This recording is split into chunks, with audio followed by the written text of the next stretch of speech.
Well, hello, everyone. Welcome to The Roar. This is episode 11. And my name is Dr. Ben Cherry, and I am the faculty athletics rep at California State University, San Marcos. Go Cougars. So this podcast has been brought to you by the CSUSM Cougar Athletics program. And I just want to welcome you all student athletes that are here. You've been selected to attend today because you are this year's recipients of the F.A.R. or F.A.R. Cougar All-Academic Team. You earned the highest GPA on your team among your teammates for the past calendar year. So we're looking at spring 2020 and fall 2020 grades. So as you know, 2020 was an incredible year for many reasons. And to know that you and the other folks here on this call, you all stood out above the rest of your teammates in what was an incredibly successful academic year for our athletics program. As you know, our spring GPA from spring 2020 as an athletics department was our highest GPA ever recorded.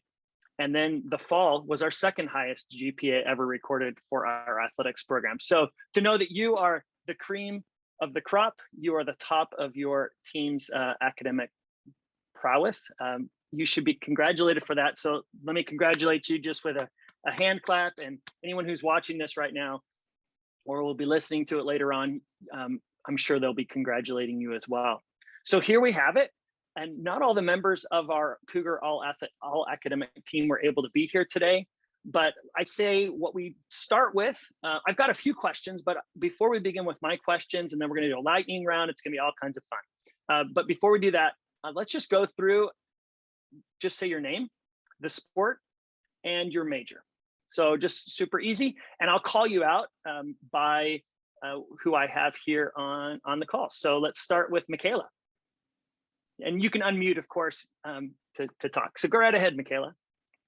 Hi, my name is Michaela. I run for cross country and track and field, and I'm majoring in human development. Super, thanks. How about you, Connor? Hi, everybody. My name is Connor Nelson. I'm on the men's golf team, and I'll be graduating this year with a degree in criminology. That's fantastic. And then Kayla from women's basketball, or sorry, women's volleyball. My apologies. That's all right. My name's Kayla Dallas Reyes, and I'm on the women's volleyball team. I'm studying business administration, global supply chain management. Super. How about you, Cece? Hello, I'm Cece. I'm on the women's track and field team, and I am majoring in human development. Right on. And Claire? Hello, I'm Claire. I'm on the women's golf team, and my major is communication. Very good. And Jacob? What's up, guys? I'm Jacob Johnston. I'm on the men's soccer team, and I'm majoring in business management. Right on. And Trevor? Hi, my name's Trevor. I run on men's cross country, and I'm a communication major. Perfect. Carly? Hi, I'm Carly. I'm on the softball team, and I'm a business management major. All right. And Olivia? Hi, everyone. I'm Olivia Burnson, and I'm on the women's soccer team, and I'm majoring in global studies. Perfect. And then Dominique? Hi, everyone. I'm Dominique Hernandez, and I'm a part of the women's basketball team, and I'm majoring in business management. Super duper.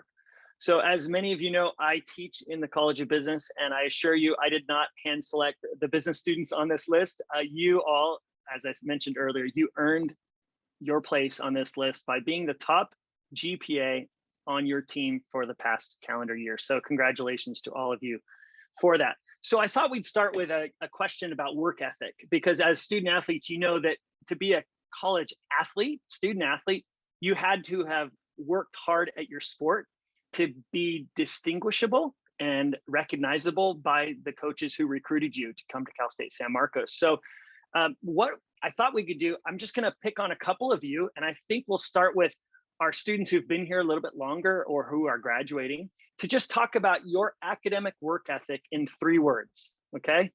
Now, if you go to 4 words, you won't be in trouble. I'm not grading you on this, but in 3 words, what would you describe your academic work ethic to be like? Let's start with Connor, and then Carly, you are in the warm-up circle. Is that what it's called? On deck. There you go. Okay, Connor, you're on the tee. All right, so I guess for 3 words, I'd have to say organized would be number 1. I think determination is important. And then I guess maybe foresight, the ability to like look into the future and realize that it's not that long and semesters go by really quick. So. All right, so like planning ahead. Yeah. And okay, very good. I might come back to that topic a little bit later. Carly, you want to go? I'd say time, determination, and he just said one that I was going to say and then I forget it. So time, determination, and focus was my last one. Okay, perfect. Yeah, and I should have mentioned one of my key rules for all this is you can't use somebody else's answer. So it benefits you to go early. But thank you, Carly, for that. And how about you, Claire? You've been around for a while. I was gonna just say a phrase. I wasn't gonna think of like 3 different words. It was That's just, okay. just We'll take do it. it. Just kind of you don't really think about it. You just have the assignments, you have the exams, and you just do it. It's not like Just an get it optional. done. Yeah. Okay. It's not. I think I interrupted you there at the end. Would you mind saying that again? Yeah, I just don't consider it an option like not to complete an assignment. Okay, perfect. Thanks. Any of the rest of you want to add in your 3 words or your phrase that helps you academically in your work ethic? Just go ahead and unmute. Mine is always stay ahead. I think that's important. Just to getting things done early to give yourself just time and energy to study and complete other assignments, projects, or even like tests and all that. Okay, perfect.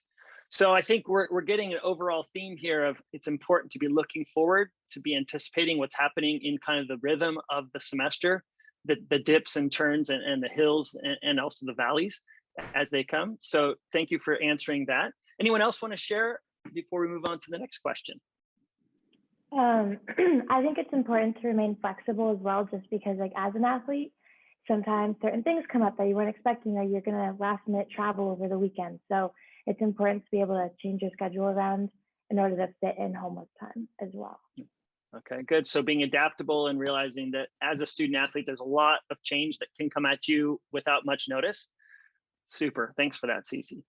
So let's go now to the athletic side of your life. Just briefly, would anybody like to describe your kind of pre-game or pre-run or pre-round routine? Some like things that you do regularly before you start your sport, before on a day of competition. Anybody want to jump in with just a brief description of that? We haven't heard from you yet, Michaela or Olivia. I can go.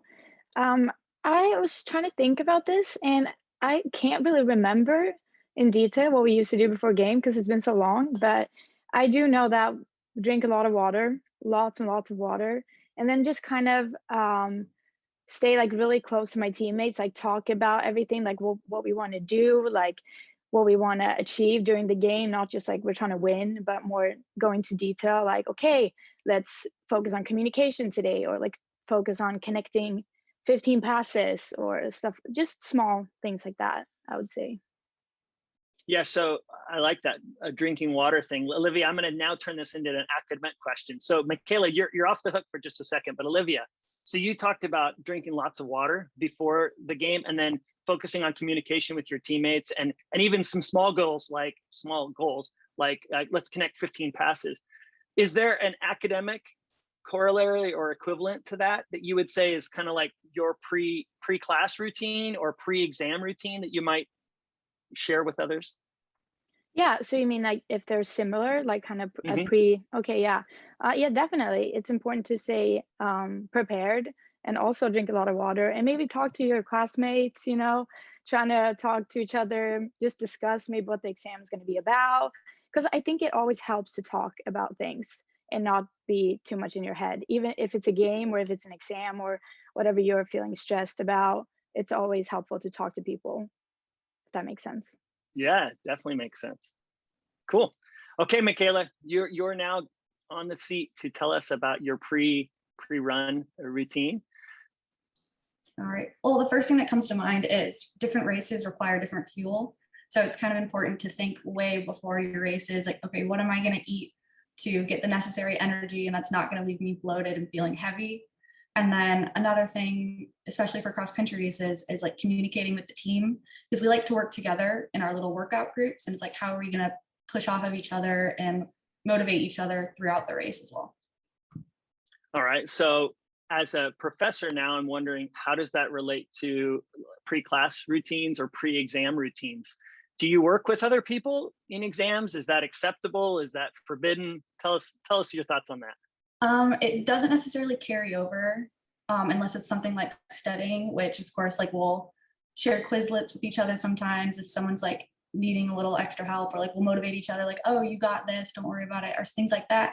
But we don't necessarily like work together in that sense for tests and exams. Understood. Yeah. I like the example that different races call for kind of different fueling. I think that's really interesting, because the comparison, I guess, or the relationship to some classes, there's a lot more fuel needed for them because of the challenge that you already know, the academic rigor of the course, or maybe the subject is more challenging to you. So excellent point there. Anybody else want to tell me, maybe Kayla, do you want to tell me about your pregame routine on the women's volleyball team?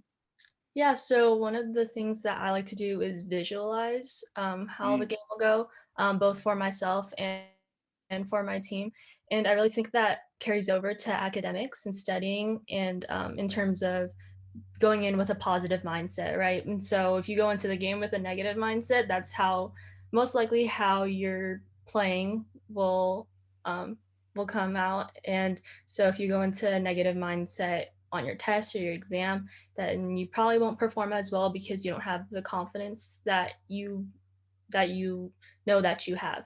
And so I feel that if you're able to visualize yourself studying hard, getting that high grade, then you'll be able to achieve that at the end of your exam. Nice. So can you put a little bit more flesh on that concept of visualization, like how you actually do that academically? Because that might be a new idea for some students, and I'd love to hear more about that. Yeah, so for visualizing in terms of academics, it's more just coming in with confidence and knowing that you are capable of whatever the test may bring. For visualization, for volleyball, I think it's kind of easier to think about how I'm going to pass or how I'm going to serve. For academics, it's a little more difficult. It's a little more abstract, because like I said, it's more about confidence and just turning your mindset into a positive one. Mm-hmm. Yeah, very good. Yeah, confidence going into exams. As a father, I've seen my own children, I guess, deal positively and negatively with having confidence going into exams. And I'm wondering if anybody, the rest of you, maybe Dom or Trevor or Cece, how do you build confidence in yourself before an exam or before something really important like a presentation? I know some of you are business students and communication students. Presentations are a big piece. How do you get confidence when it seems like confidence is a scarce commodity? So in high school, my English teacher taught my entire class like the superhero pose, where essentially you make yourself really big and you're supposed to gain confidence. And so like starting in high school, like before every single track meet, if there are any videos like pre-race, you'll see me like on the starting line, like making myself really big. And so I remember doing that for my speech class, or oral communications class. Freshman year, before speeches, I'd be like in my seat and I'd be like trying to make myself big just to like gain a little confidence. But I don't know if it's a superstition, but it always works for me. And I always tell my classmates and teammates, like, make yourself big. You'll feel really confident doing whatever you do. I love that. We need to find some of the footage of that. I think that would be great to splice in here. Tyler and Mindy can do that maybe. That would be awesome. But when you were talking about that, I remembered when I was on the job market for a professor job, this was 20 plus years ago. And one of the schools I was interviewing at was University of Notre Dame. And it was cold, snowing in like early January. And I stood in my hotel room, like getting ready for what was a pretty big day in my career. And I remember thinking about the movie Rudy. I hope some of you have seen that, so you don't know my old movie reference here, but I was like pumping myself up. Like, I'm at Notre Dame. I'm like Rudy right now going into this presentation, this job interview for all day. So I love that, Cece. That's really cool. Dom, I saw you unmuted, and then you didn't want to jump on Cece's story. So go right ahead. Tell us how you get your confidence. Actually, just going right off of what Cece said, in my organizational management class, we just watched a TED Talk regarding, power poses and how powerful you feel in that moment, and how your right hormone level will go up, thus making you feel more powerful when you're bigger and performing well, whether it's, an interview or a race or a test. But I feel like to gain confidence, I just really prepare and I study as much as I can, because that's the only way I'm going to feel like, okay, I'm ready for this. And just, talking with my classmates and seeing like, okay, how did you guys prepare, and comparing it to like what I did, and seeing if there's anything I need to, improve or spend a little more time on. Right.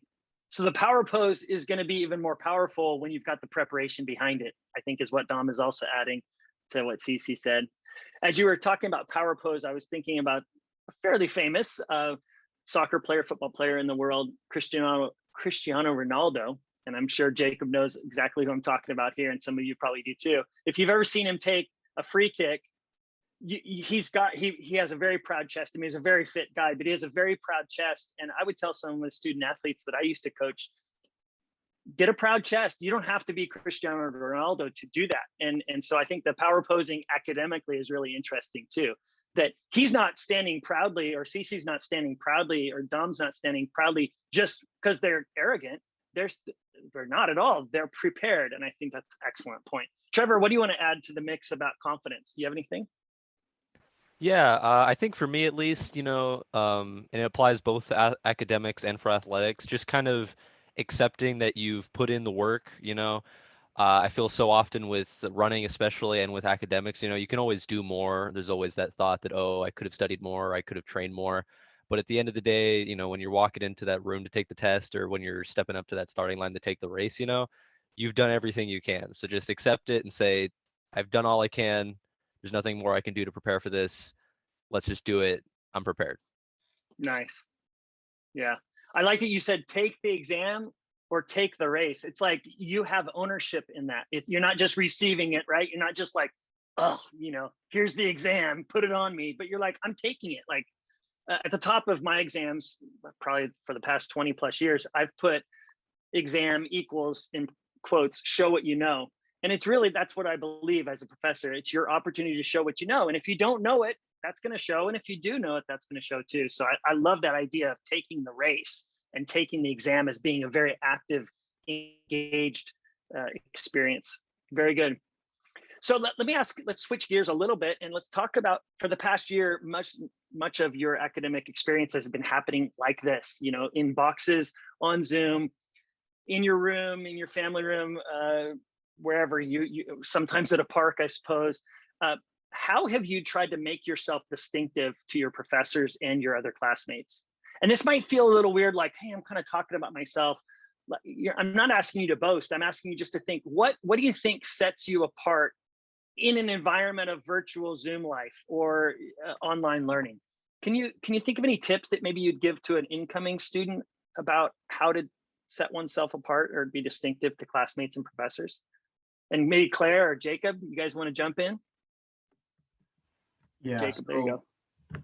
One thing I think that's important in this learning environment is to just imagine it as you're in a classroom, which means having, your camera on, having your computer at a desk, having some notes next to your computer, because it kind of, from what I've heard from, other athletes, is it's just, it's tempting to, have your camera off and lay in your bed and just watch and be there and get the participation points, but not really learn and, not prepare yourself well for, the exams and tests. So I just think it's important because eventually, we're going to be back in a classroom and trying to mirror, classroom and computer and just having, your little space and being prepared. And I think that professors, I think they appreciate it because they realize you're trying to, emulate what it would be like in a classroom. And I think that if a professor likes you and, they appreciate you what you're doing, that's always going to take you far. And that's always important, definitely. Yeah.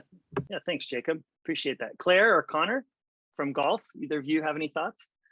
Yeah, I completely second that. I think also like sending an email to the professor, just introducing yourself. That's kind of like something that we used to do when we were in person. At the end of class, we just walk up to the professor at the end of class, introduce ourselves, let us know or let them know who we are and like kind of who we are as it relates to the campus and athletics. And yeah, and like now it's difficult. I do find it difficult without like having any classmates to kind of lean on. Like we talked about having study groups and just like having people to ask in your class about like, how are you studying for this? How are you doing this assignment? Like if you have any confusion. But yeah, there's ways that you could reach out to people in your class and kind of create virtual study groups, which is helpful as well. All right, cool. Connor, you have anything else you'd add as a tip on how to distinguish yourself academically during these times? Yeah, I mean, backing off of what Claire said a little bit, I think we all know that communication is important in pretty much all things in life. So whether that's with your coach, professors, or classmates, what I've learned is professors, they pretty much all of them want to help you. So if you have scheduling conflicts or anything that comes up, especially in a virtual learning world, like they usually want to help. So sending that email and making sure you're communicating what's going on, I think is super important. Yeah, right on. Very good. Cool. Let's do a little lightning round since we're about, I don't know, 20 or 25 minutes in on this. I think this might work. We'll do it by show of hands. So I'm going to say, for example, the first one is laptop or tablet. So when I say laptop, raise your hand. If I say tablet and you'd rather be on a tablet than a laptop. Actually, no, let's not do that one. That's too close. Let's do laptop or tablet or pencil and paper. You know what I mean? Like, so how many of you are like the computer people? I'd like to be taking notes with a computer. Okay, handful of you. All right. And then how about the rest of you? You like pencil, paper, pen, that kind of thing. All right, cool. That's good to know. How about if you have a pencil or a pen in your hand, black ink or blue ink? All right, so let's go black ink. Okay, and then the blue ink. And then some of you are like, wait, you're not saying the color I have. So unmute yourself. You tell us your preferred color you study with or you learn with. You're all either black or blue? Seriously? All right. Oh, I've told, there you go, Cece. Yes, that's what I have right here too. Colors. Right, same thing, yeah. And I've told some student athletes this already, so if I've told you this, sorry. But when I was a student, and I still have them just right next to me on my desk even, I would usually have 3 pens in my hand. I'm left-handed, so 3 pens in my hand at a time when I was a college student. And I had my main color, which usually wasn't black. It was usually blue, but this was black. So I'd take most of my notes in that main color. And then I'd use one of the other 2 colors, and it didn't really matter, just to add life to my notes. So this was before you walked with laptops and tablets and stuff to class, or cell phones for that matter. And so I would try to bring life to my note taking by having colors when I was taking notes. Nobody ever made fun of me. I always thought I was going to be made fun of, but at least nobody had made fun of me to my face. And it actually brought a lot of interest to taking notes, because if I felt like doodling, relevant to the class, always, I'm sure. But if I felt like doodling, it at least gave me something to doodle with. And if I wanted to bring attention to something that the professor seemed to be highlighting over and over again, I could use that other color to bring attention to it. So anyway, another lightning round question. Slow and steady study or all night cram session? All right, so the first one, slow and steady study. Raise your hand if you're that. Okay, and then the cram session, folks. Okay, so I love that there's diversity here, because I was like, man, I hope everybody doesn't say slow and steady, because you think that's like the professor response, like, of course he wants us to say this. No, the reality is some of you not only learn differently, but you prepare differently. And so the pressure, the time pressure accentuates your learning for those of you, I'm guessing, that are more cram. And for those of you like slow and steady, it's probably part of your personality that like you like things to be more predictable, less variability for change, that sort of thing. Anybody want to expand on their answer to that question? Go ahead and unmute. Carly, yeah. Yeah, I do a little bit of both. I feel like I usually kind of like get everything together, like slow and steady, and then kind of study it, but mainly like kind of cram at the end a little bit. Just kind of, so it's like kind of a combination of both, depending on what it is too. All right, good. Anyone else want to share about your answer there? Kayla. Yeah, I was actually kind of say the same thing as Carly. It's kind of a combination of both. For me, the slow and steady part is just knowing the general concepts so that I know kind of the big picture of what to expect. And then the cram session is more of the details that I'm like, I need to remember for the next day. And so, yeah, it's definitely a combination of both for me also. Okay, very good. I'm so glad you all had variability in that answer. All right, still talking about studying. Study alone or study group? So study alone.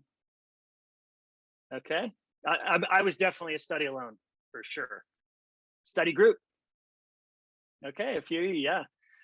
And I think we heard that in some of your answers earlier on. We talked about like pre-exam routines or pre-class routines. All right, excellent. Let's keep going. Flashcards or Quizlet? So flashcards. I was flashcards because Quizlet didn't exist. Okay.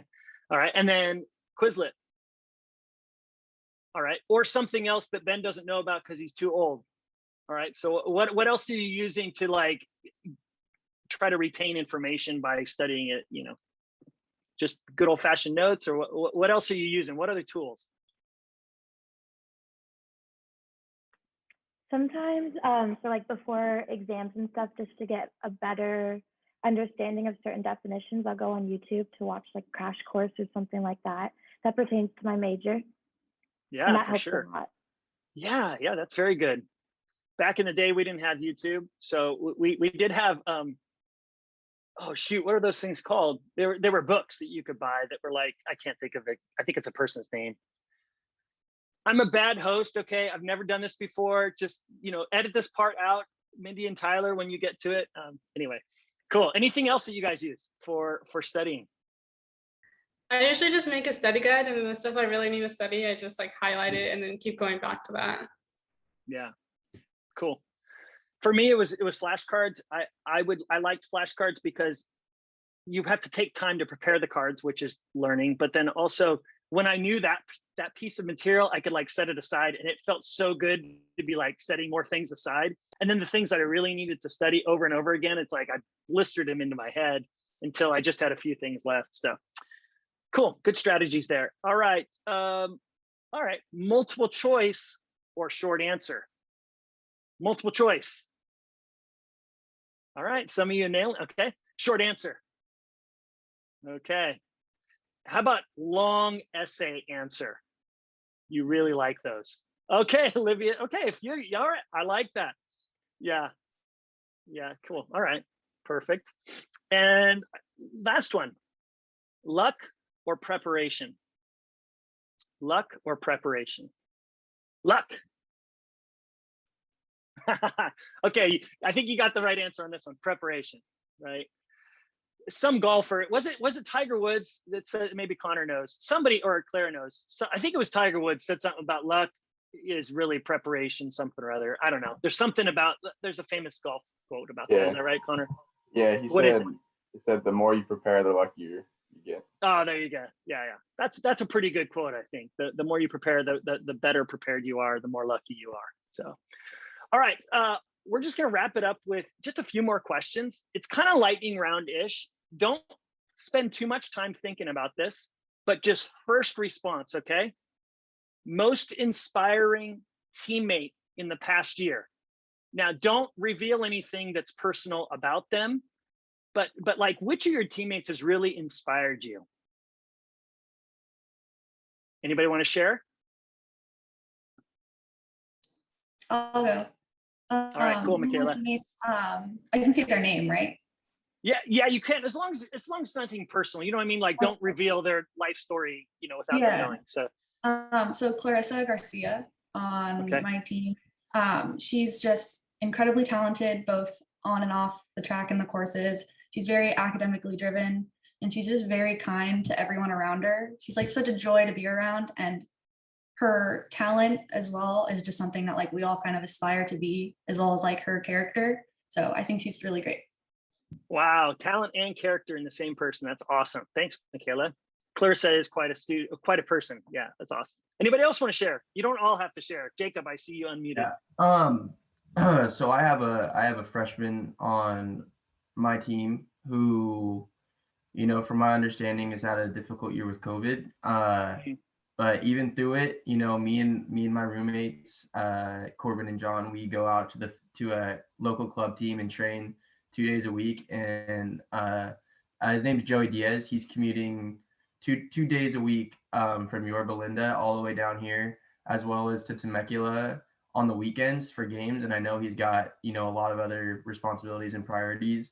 And just as, a freshman who hasn't, been on campus and been, around the guys, it's inspiring to see that, he's putting forth a lot of time and effort over other things he could be, to make himself better as a teammate and just being here for us. Yeah, it's awesome. Right. Yeah, cool. And Jacob, you had your first season last year with Cal State San Marcos, but because soccer's in the fall, you were able to have a full season. So you can probably kind of relate to what his work ethic has had to be, knowing that he hasn't been able to have a full season like you've had and stuff. So as a freshman, yeah, right on. Anybody else want to share? And again, you don't have to, but just curious if your teammates are inspiring you in any way. Olivia. I was gonna say Emily Garrett, just because she's been very welcoming and very inclusive when it comes to the freshmen. And some of them just moved down to San Marcos for the first time. And she's been very on top of just bringing them into the team, inviting them to go play or to go to the beach, just small things like that. And I feel like that's very important because she did the same thing for me when I was new here, when I transferred. So that's very important. I just feel like she's doing a great job with that. And I think they appreciate it a lot. Yeah. So looking after the new people, I love that, and bringing them into the fold. Yeah, that's cool. I see a lot of nodding of heads. So if anybody else wants to share, you can, but I'll move to the last question. Anyone else want to share? Okay. The last question is, I presume some of you have LinkedIn, or at least you have some sort of media that indicates your status. And I'm guessing on some of those media sites, you indicate your status as an NCAA Division II student athlete. Is that probably true? Somewhere it indicates. So at some point, you're going to change your identity, at least that part of your identity. It's no longer going to be NCAA Division II student athlete. What do you most want to put in that place of that? Because it's an important part of you're a student athlete. It's part of your identity. What do you hope to put in its place? So it could be your dream job, your dream career or industry, or it might be a role that you hope to take. Does anybody want to share what you're hoping at some point in your life to change your status profile and post this new thing, this new role, this new job, this new industry that you're in? Anybody want to share? So it's kind of long look into the future for some of you, a little shorter look into the future for people like Carly and Connor who are graduating.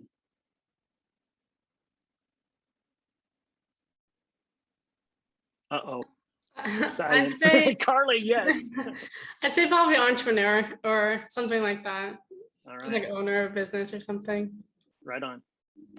You all have probably seen or heard that NCAA puts out videos about kind of life after being student athletes, because a very small percentage of student athletes become professionals in their athletics careers. So that's awesome. Carly Slack, softball turned entrepreneur. Okay, cool. Who else? I guess so. Actually, July 6th, I'll be leaving to go to basic training for the Air Force. So I put airman there again. So. Nice. And so would you be eventually, because you're a college graduate, you would be getting, you become an officer, is that correct? Yeah, I could go to officer training school. Off school. Okay, cool. That's awesome, Connor. Thanks for doing that. Anyone else? Claire, you're getting closer, right? Yeah, I'm gonna be graduating in the summer, kind of crammed in all the last of my classes. I don't know, I feel like so much is up in the air. I feel like there's a lot of opportunities for me, so I'm not fully set on one path. I'm just gonna, start with one and see what comes from it. I'm sure I'm gonna try different things, but I'll settle Right. somewhere and yeah. Yeah, and you're okay with the curvedness of that path and multiple paths, multiple kind of decision points along the way. Anyone else want to share? Thank you for that, Claire. Anyone else want to share? I was gonna say I'm doing the same thing as Claire. I'm graduating in the summer, so I kind of just put all the rest of my classes in June. But I would like to put like correspondent or reporter for the United Nations at some point Oh in my man, life. That's what I want to be. that's If I can. fantastic. So for the listeners and the viewers who don't know your backstory, Olivia, can you just tell us why that seems like a good fit for you? Yeah. So I'm from Sweden and I moved here for college and for soccer. And my major is global studies, which is international relations. So what I want to work with is like find peaceful solutions to conflict and just report on like current events around the globe because I feel like it's important. And since I've lived both here and in Europe, I kind of see both sides of like different things that have happened in the past and that might happen in the future. And I feel like it's important to like stay connected throughout like different areas of the world. That's awesome. So you all can say you knew Olivia Bernson before she was a correspondent for whoever news organization. That's cool. That's so great. Well, anything else anybody wants to share before we sign off? Okay. Well, I will say this one more time. I'm incredibly proud of each of you. While I don't know you all that well, there are some of you I know really well, just because of the years that we've spent together or the different opportunities we've explored together. And I just want to say I'm very, very proud of you. And you're setting such a high mark for our athletics program. You're representing your fellow student athletes in really admirable ways. And you're redefining, probably for faculty and staff and other students on campus, what it means to be a dedicated student who also is juggling the challenges of also being a student athlete and a roommate, and some of you are employed, probably many of you are employed. So you're doing all these different things and you're balancing in such remarkable ways. And I just congratulate you all for being named to this, the 2020 All-Academic Team. And so thanks so much for playing along with my hosting, and I wish you all the best as you finish out this semester. So you guys take care, and let's go Cougars.